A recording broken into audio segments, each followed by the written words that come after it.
The following has been inspired by true events. All names, dates, and places have been changed to protect the dignity of those who are involved in the making of this phone call. If any of this seems familiar to you, this is a coincidence. Thank you to those who have provided the entertaining questions. Stay tuned to be informed. I know, right? Triage, what is your emergency? I have a question for a nurse. Yeah, what can I assist you with today? My doctor told me I tested positive for chlamydia. I'm sorry to hear that. What does that mean? Well, chlamydia is a sexually transmitted infection. Where did I get that? Well, I can't tell you exactly where, but are you sexually active? Yes and no. Well, considering you have a sexually transmitted infection, I'm going to go with yes. So, chlamydia is caused from having unprotected sexual encounters with someone who has chlamydia.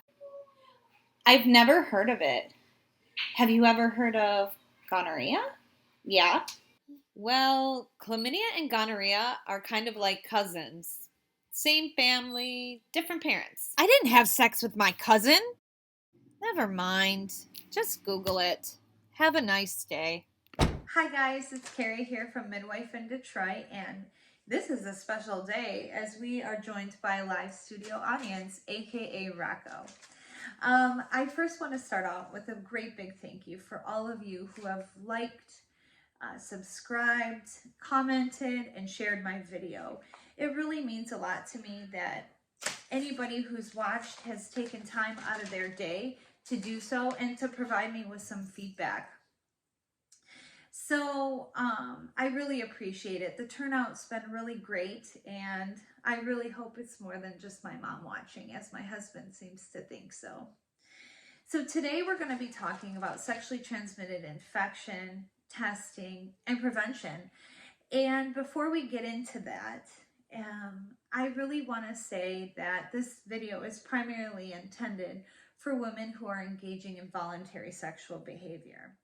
Any woman who has experienced such trauma, such as sexual assault or sexual trauma, while this video is intended for you, as I'm talking about prevention and protecting yourself, I just want to know that in no way am I blaming you for anything that you've experienced. And above is a number for a national hotline for those of you who desire to get some help. So let's get into this information.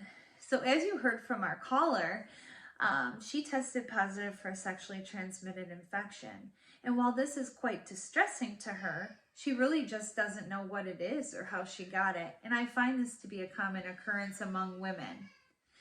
I apologize for the background noise again. But I've already done like 100 takes, so we're just gonna keep on rolling with it. So as a healthcare provider, we have some general guidelines on when to screen for our patients for sexually transmitted infections. And typically it's annually for most women or based upon risk factor.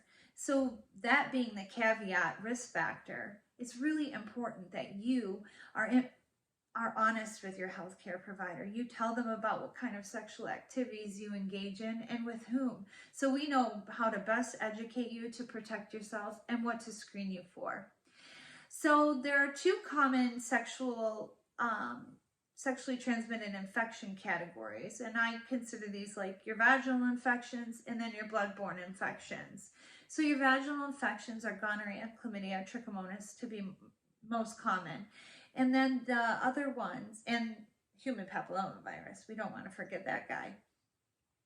And then your bloodborne infections are HIV, syphilis, hepatitis C and B, and in some cases screening for herpes simplex virus. So I recommend that all women get screening for most of these annually. And like I said, for you to know what to be screened for, you need to be honest with your healthcare provider. But outside of annually, here are some tips and not tips and tricks. We don't want to talk about tricks and sexual activity in the same comment. Here are some tips on when to get screened.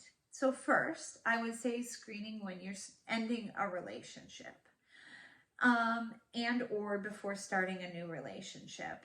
If you are in a monogamous relationship for a long time, or even a couple months, which for you younger people is a long time, I always recommend getting tested for gonorrhea, chlamydia, trichomonas.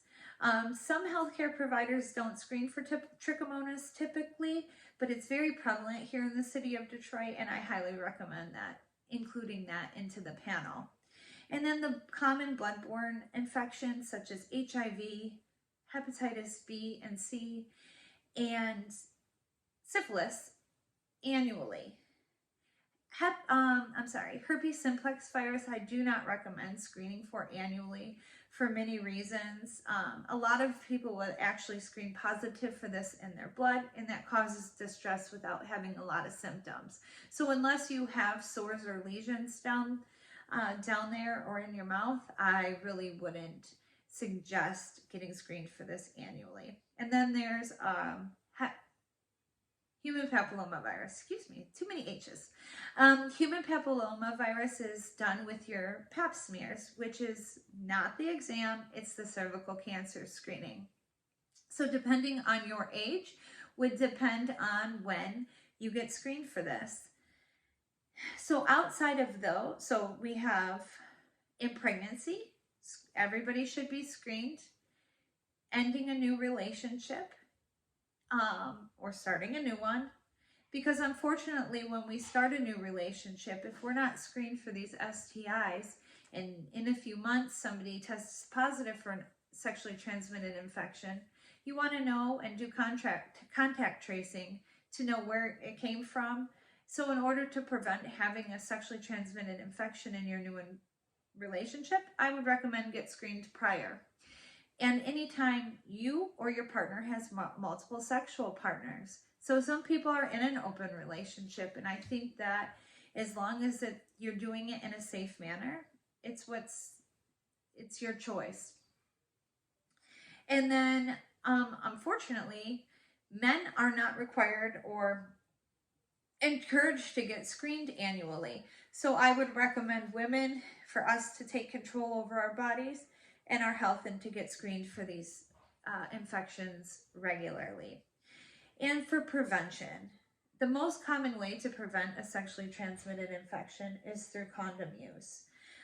However, keep in mind that with herpes and with syphilis, if the lesions are on the outside of the body, outside of the area in which the condom would cover, and there's skin to skin contact, then you are at risk of contracting this. So it is really important that you and your partner talk about and get screened prior to these sexual encounters so you can maintain safety.